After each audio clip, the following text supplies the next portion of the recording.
यह महिला तो बस पुलिस स्टेशन में सफाई करने आई थी, लेकिन खून से लथपथ सीन को देखकर उसने एक झटके में पुलिस की गलती पकड़ ली। उसने अपने हाथ में पकड़ी लॉलीपॉप को फेंक दिया और उसका दिमाग तेजी से काम करने लगा। तुरंत ही उसने पता लगा लिया कि पुलिस ने पीड़ित को ही अपराधी मान लिया है। उसने संदिग्ध के नाम को काटकर उसके नीचे पीड़ित का नाम लिख दिया। उसे लगा कि यह छोटी सी मदद है, लेकिन अगले दिन केस के प्रभारी शेरिफ डैक गुस्से से आग बबूला हो गया। अच्छी बात यह थी कि पुलिस स्टेशन में सीसीटीवी कैमरा था, जिसमें पिछली रात एला का डांस रिकॉर्ड हो गया था। लेकिन सफाई करते समय संगीत सुनकर डांस करना कोई अपराध तो नहीं है ना? महिला अधिकारी ने इस पर ज्यादा ध्यान नहीं दिया, लेकिन उसने इसे आपराधिक जांच में हस्तक्षेप माना। जेल जाने के खतरे में पड़ी एला मासूमियत से पूछती है कि उसने तो बस एक गलती सुधारी थी, फिर ये आपराधिक मामले में हस्तक्षेप कैसे हो गया? डैक का गुस्सा फूट पड़ा। इतने सालों से पुलिस में काम करने के बाद उसे सफाई कर्मी से सीखने की जरूरत नहीं थी। महिला अधिकारी ने उसकी बात अनसुनी कर दी और एला से जवाब देने के लिए कहा। इसके बाद एला ने अपने हुनर का प्रदर्शन किया। उसने कहा कि मिले हुए सबूतों से साफ है कि घटना स्थल पर एक तीसरा व्यक्ति भी मौजूद था, जबकि महिला मालिक तो सिर्फ एक पीड़ित थी। इस तर्क में कोई कमी नहीं थी। डैक, जिसने खुद को अनुभवी पुलिस वाला माना था, भी इसमें कोई गलती नहीं ढूंढ पाया। फिर भी उसने कहा कि आसपास के सीसीटीवी फुटेज की जांच करनी होगी ताकि इस बात की पुष्टि हो सके कि वहां कोई तीसरा व्यक्ति था। लेकिन उसके शब्दों के ठीक बाद उसके मातहत ने उसकी बात को गलत साबित कर दिया। फिर भी एला ने नियम तोड़े थे और डैक ने उसे हिरासत में भेजने का आदेश दिया। हालांकि उसके मन में खुशी नहीं थी, क्योंकि उसे भी मानना पड़ा कि एला का तर्क सही था। उन्हें पूरे केस को फिर से देखना होगा और जल्द से जल्द उस तीसरे पीड़ित को ढूंढना होगा। सौभाग्य से घटनास्थल के पास लगे एक कैमरे में एक एशियाई लड़की को उस दिन देखा गया था जब घटना हुई थी। हालांकि लड़की ने बार बार इनकार किया, लेकिन उसके पास कोई अलिबी नहीं था। जब डैक और उसकी टीम उसे मुख्य संदिग्ध मानने लगे, तभी एला, जो गोपनीयता के कागजों पर साइन कर रही थी, ने तुरंत देख लिया कि यह फुटेज घटना के दिन का नहीं है। डैक को यह देखकर और गुस्सा आया, क्योंकि केस में अब जाकर कुछ प्रगति हुई थी। लेकिन महिला अधिकारी ने इसे नजरअंदाज किया और एला से मामले की गड़बड़ी बताने को कहा। एला ने कहा कि वीडियो में पूर्व दिशा से हवा चल रही थी, जबकि इस मौसम में शहर में उत्तर पश्चिम से हवा चलनी चाहिए। इससे साफ था कि ये वीडियो कई महीने पुराना है। जहां तक वीडियो में हवा की दिशा का पता लगाना है, वो भी आसान है। लड़की के पीछे एक चर्च है और इतिहास के अनुसार पादरी चर्च को हमेशा पूर्व दिशा की ओर बनाते थे, ताकि सूरज उनके पीछे हो और वे ईश्वर की तरह दिखें। अब अगर वीडियो में पेड़ों की पत्तियों पर ध्यान दें तो हवा की दिशा का अंदाजा लगाना मुश्किल नहीं है। और अगर कल किस दिशा से हवा चल रही थी तो ये तो सबको पता होना चाहिए। पुलिस वाले एक दूसरे का मुंह ताकने लगे, मानो उन्हें समझ नहीं आ रहा हो कि एला उन्हें डांट रही है या मदद कर रही है। लेकिन एला इन सब की परवाह नहीं करती थी। घर में 3 बच्चे उसका इंतजार कर रहे थे कि वो उन्हें खाना खिलाने आए। लेकिन महिला अधिकारी जानना चाहती थी कि उसे ये सारी जानकारी कहाँ से मिली। असल में एला का शौक था डॉक्यूमेंट्री देखना, और उसकी असाधारण बुद्धिमत्ता की वजह से उसे दिन में केवल 1 या 2 घंटे की नींद की जरूरत होती थी। लेकिन उसकी अत्यधिक बुद्धिमानी के कारण जब भी वो कोई गलती देखती तो उसे सुधारने से खुद को रोक नहीं पाती थी, और इस वजह से वो सामान्य लोगों के साथ तालमेल नहीं बैठा पाती थी। इसलिए वो बस रात में सफाई कर्मी का काम कर रही थी। जैसे ही एला पुलिस स्टेशन से बाहर निकली, उसने पीड़िता की बेटी को देखा। एक माँ होने के नाते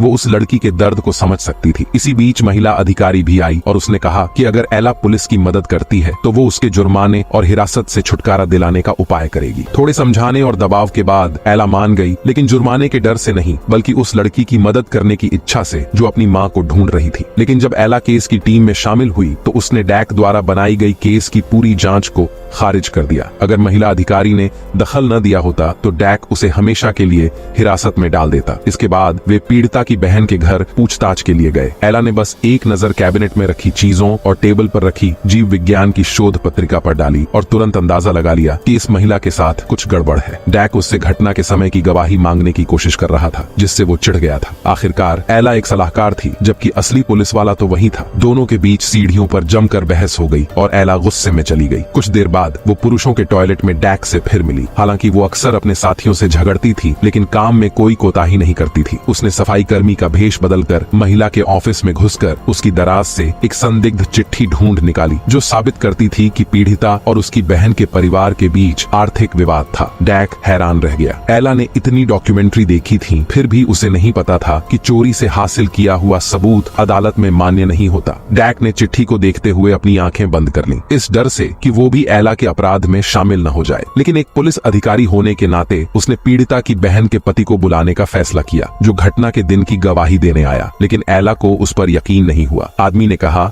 कि वो उस दिन एक छोटे शहर में छुट्टी पर गया था, लेकिन वहां करने के लिए सिर्फ एक वाटर पार्क और डांस हॉल था। एक बड़े अधिकारी के लिए ऐसा करना अजीब लगता है ना? हालांकि एला एक सलाहकार थी और उसे पूछताछ के कमरे में जाने की अनुमति नहीं थी, इसलिए वो खिड़की के बाहर से चिल्लाते हुए पूछ रही थी कि आखिर उस आदमी ने उस दिन वहां क्या किया। तभी उसके वकील ने आकर पुलिस को आगे बढ़ने से रोक दिया और पुलिस को मजबूरी में उसे जाने देना पड़ा। एला बेहद निराश हो गई। वह गुस्से में काम छोड़कर चली गई, सोचते हुए कि अगर पुलिस उसकी मदद ही नहीं करना चाहती तो वो घर जाकर बच्चों की देखभाल क्यों न करे। लेकिन अगले ही दिन डैक अपने अहंकार के साथ फिर एला के दरवाजे पर आ धमका। उसने पूरी रात सोचा और महसूस किया कि एला की बातें सही थी। एला ने भी झिझक नहीं दिखाई। उसने अपना छोटा बच्चा डैक की गोद में थमा दिया और अपनी जांच शुरू कर दी। दरअसल उसने देखा था कि पीड़िता की बहन के घर में सजावटी सामानों पर धूल जमी हुई थी, लेकिन वहां रखे 2 मेंढकों पर नहीं थी। इन मेंढकों के स्टैंड पर उसी छोटे शहर का नाम लिखा हुआ था जहां वे लोग छुट्टी पर गए थे। ये साबित करता है कि बहन और उसका परिवार हाल ही में वहां गए थे। लेकिन एक ऐसा शहर जहां करने को सिर्फ वाटर पार्क और डांस हॉल थे, वहां ये लोग क्यों गए होंगे? क्या उन्होंने वहां प्रेम गीत गाए होंगे? यह किसी भी तरह उनके उच्च पदस्थ जीवन शैली के अनुकूल नहीं था। बच्चों को स्कूल और डे केयर छोड़ने के बाद एला और डैक पीड़िता के घर पहुंचे। एला ने पीड़िता की बेटी के फोन में एक तस्वीर देखी थी जो घटना से 3 दिन पहले ली गई थी। उस तस्वीर में फूल ताजे थे, लेकिन पुलिस की तस्वीर में वे मुरझाए हुए थे, जबकि इस प्रकार के फूल 4 से 5 दिन तक ताजे रहते हैं। एला ने पीड़िता की बहन के परिवार के पेशे को ध्यान में रखते हुए समझाया कि वे लोग एक जीव विज्ञानी और एक सुरक्षा तकनीकी सलाहकार थे। उन्होंने कमरे के तापमान को पहले कम करके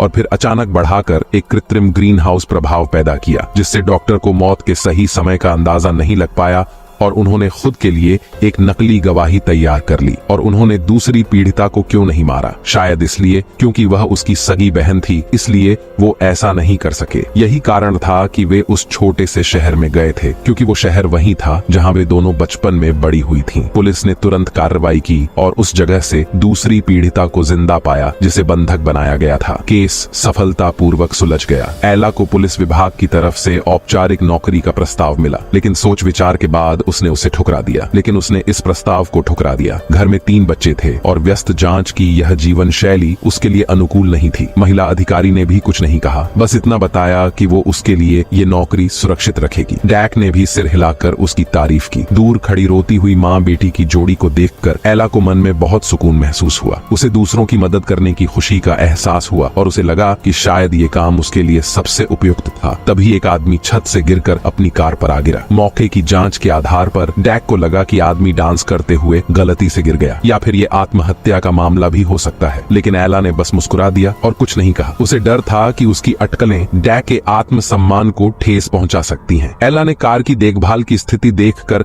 अंदाजा लगाया कि कार का मालिक उससे बेहद प्यार करता था। भला कोई आत्महत्या करते वक्त अपनी प्यारी कार को क्यों बर्बाद करेगा? इसके बाद एला घटना स्थल पर गई और फोन के स्टैंड के गिरने की दिशा देखकर पुलिस द्वारा छोड़े गए महत्वपूर्ण सबूत का पता लगाया। स्क्रीन के घिसाव के आधार पर एला ने यह निष्कर्ष निकाला कि फोन का मालिक बाएं हाथ का था। डैक ने संदेह के साथ फोन को चालू किया। जैसे ही वॉलपेपर दिखाई दिया, एला ने पहचान लिया कि यह माइकलेंजेलो की सेंट एंथनी की यातना की पेंटिंग थी। फोन का मालिक स्पष्ट रूप से एक कैथोलिक था और फोन के पीछे लगे स्टिकर से वह स्थानीय बेसबॉल टीम का भी प्रशंसक था। ये सारी जानकारी पीड़ित से मेल नहीं खाती थी। इससे साफ था कि घटना स्थल पर एक दूसरा व्यक्ति भी मौजूद था, जिसने पीड़ित के टैप डांस करते समय अचानक छाया से निकलकर उसे धक्का दे दिया था। इस तर्क में कोई कमी नहीं थी और डैक कुछ मायूस हो गया। इतने बुद्धिमान व्यक्ति के साथ काम करना कितना मुश्किल है। अब उन्हें बस कल रात छत पर मौजूद दूसरे व्यक्ति का पता लगाना था। लेकिन एला ने फिर से अपनी चाल चली। जब वे अस्पताल में पीड़ित की स्थिति जानने गए तो एला ने अपने तेज अवलोकन कौशल से गलियारे में मौजूद पीड़ित के दोस्तों में से 2 बाएं हाथ के व्यक्ति और एक कैथोलिक को पहचान लिया जो गले में लॉकेट पहने था। सबसे महत्वपूर्ण बात यह थी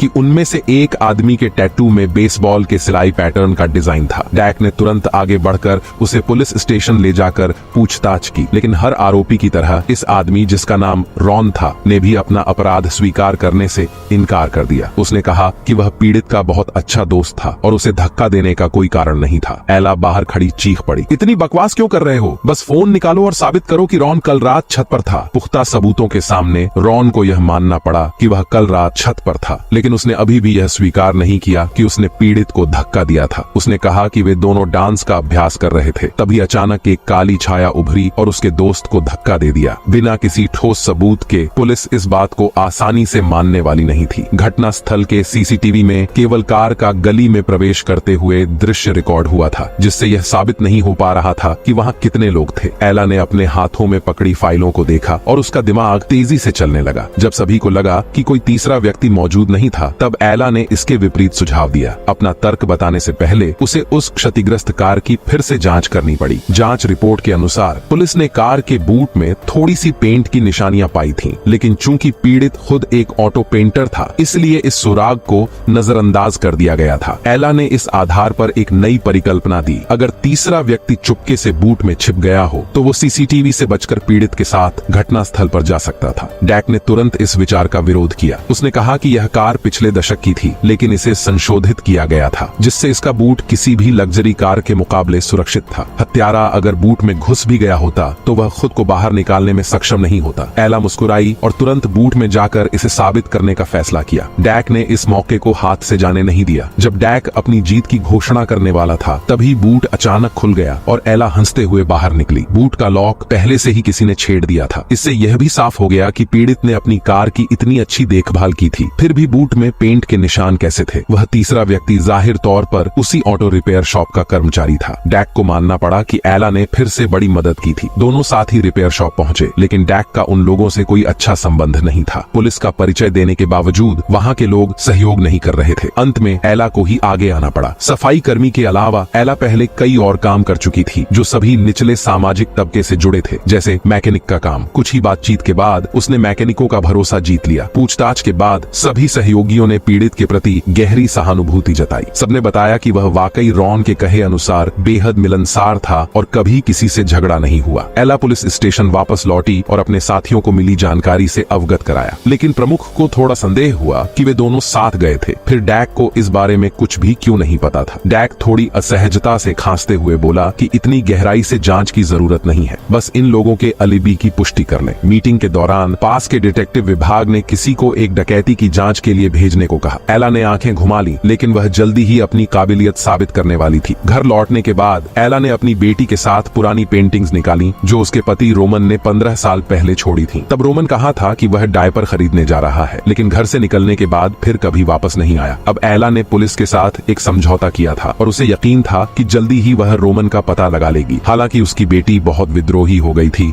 और उसने मान लिया था कि रोमन ने उन्हें छोड़ दिया था। एला, जो खुद बेहद बुद्धिमान थी, अपनी विद्रोही बेटी को समझाने में असमर्थ थी, लेकिन पेंटिंग्स देखते हुए एला को अचानक से केस से जुड़ा एक सुराग मिला। रात के वक्त एला और डैक ने घटना स्थल पर जाकर एक बार फिर से पूरी स्थिति का अनुकरण किया। उनके खड़े होने की जगह के आधार पर अगर कोई अचानक बाहर निकलकर किसी को धक्का देना चाहता तो वह पास के पत्थर के पीछे छिप सकता था और जैसे ही पीड़ित पीछे मुड़ता उसे अचानक हमला कर देता। डैक थोड़ा चिढ़ गया और बोला, ये तर्क तो मैं भी जानता हूँ, इतनी रात को यहाँ आकर ये सब करने की क्या जरूरत थी? लेकिन एला की अगली बात डैक की समझ से बाहर थी। एला ने बताया कि कॉन्ट्रास्ट इफेक्ट नाम की एक खगोलीय घटना होती है। जब चांद और सूरज 90 डिग्री के कोण पर होते हैं, उस समय चांद की रोशनी बहुत तेज होती है और ठीक उसी रात जब यह घटना हुई, यह प्रभाव मौजूद था। इसलिए जब हत्यारा अचानक बाहर आया तो उसे ठीक से दिखाई नहीं दिया कि वह किसे धक्का दे रहा है और उसने गलती से उस पीड़ित को धक्का दे दिया जो बहुत मिलनसार था। चूंकि रॉन मरा नहीं, इसका मतलब है कि हत्यारा फिर से हमला कर सकता है। सौभाग्य से डैक के पास रॉन का फोन नंबर था, लेकिन जब उसने कॉल की तो दूसरी ओर से बहुत शोर आ रहा था, जिससे सही ढंग से बात नहीं हो पाई। फिर एला को ही हस्तक्षेप करना पड़ा। फोन में सुनाई देने वाले गाने के आधार पर उसने खोज इंजन से पता लगाया कि वह गाना केवल एक ही बार में बजता था। दोनों तुरंत वहां पहुंचे। रॉन का पता तो मिल गया था, लेकिन भीड़भाड़ वाली बार में उसे ढूंढना आसान नहीं था। एला ने फिर से अपनी व्यक्तिगत छवि का उपयोग किया और ऑटो रिपेयर शॉप के भाइयों को मदद करने के लिए राजी कर लिया, लेकिन फिर भी वे एक कदम पीछे रह गए। जब रॉन मिला तब तक उसकी सांसें थम चुकी थीं। उसके पेट में एक गोली लगी थी और हत्यारा कोई परिचित ही था। पुलिस तुरंत मौके पर पहुंची और स्थिति को नियंत्रण में लिया। एला पहली बार किसी की जान को अपने सामने खत्म होते देख रही थी। वह निराश हो गई थी। अगर वह थोड़ी जल्दी पहुंच जाती तो शायद रॉन की जान बचाई जा सकती थी। सौभाग्य से घटना स्थल पर सीसीटीवी कैमरे लगे थे। हालांकि हत्यारे का चेहरा नहीं दिखा, लेकिन जब गोली चली तो कैमरे ने बंदूक से निकली चिंगारी कैद कर ली थी। एला ने इस जानकारी को ध्यान में रखते हुए अपने दिमाग में तेजी से सुरागों को जोड़ना शुरू किया, लेकिन एक महत्वपूर्ण कड़ी अभी भी गायब थी। और तभी एला गलती से डकैती की जांच कर रहे कमरे से गुजर रही थी। तभी उसने बोर्ड पर चिपकी एक तस्वीर देखी। उस लुटेरे की बंदूक से निकली चिंगारी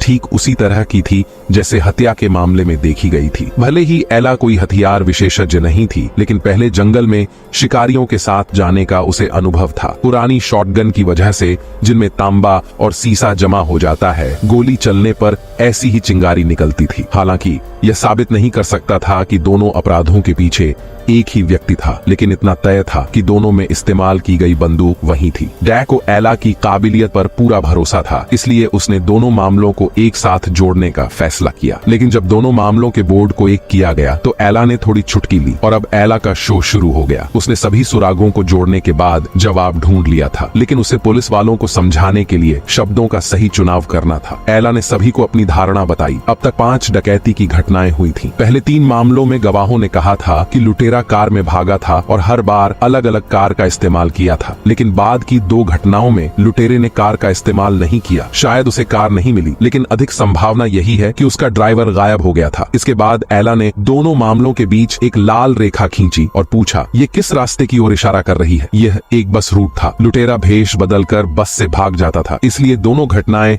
बस स्टॉप के पास हुई थीं। और रॉन, जो रिपेयर शॉप में काम करता था, उसे ग्राहकों की कार की चाबी हासिल करने का पूरा मौका था। लेकिन तीसरी डकैती के बाद रॉन ने अपने करीबी दोस्त के साथ नया जीवन शुरू करने का फैसला किया और डकैती छोड़ दी। हालांकि उसका साथी ऐसा नहीं चाहता था। रॉन को अपने राज खोलने से रोकने के लिए उसने उसे मारने की कोशिश की। पहली बार में वह गलत आदमी को धक्का दे बैठा और दूसरी बार में वह सफल रहा, लेकिन असली हत्यारा कौन था? इसी बीच जल्द ही एक ज्वेलरी शॉप में डकैती की तैयारी कर रहे लुटेरे को पुलिस ने घेर लिया। एला मौजूदा सुरागों के आधार पर असली हत्यारे की पहचान नहीं कर पाई, लेकिन उसने अगले डकैती के ठिकाने का सही अनुमान लगा लिया था। असली अपराधी वही रिपेयर शॉप का एक सदस्य था। पहला पीड़ित वाकई बहुत अच्छा इंसान था, इतना कि उसकी मौत के बाद हत्यारे की आंखों में भी आंसू आ गए थे। एला का यह पहला मामला था और उसने इसे सफलतापूर्वक हल किया, जिसके लिए डैक ने उसे इनाम दिलाने की सिफारिश भी की। घर लौटने पर एला को और अच्छी खबर मिली। पुलिस की जांच के अनुसार उन्होंने उसके पति रोमन की कार का पता लगा लिया था, जिसे वह 15 साल पहले ले गया था और उसमें डायपर का पैकेट मिला था। तुम वही नहीं हो?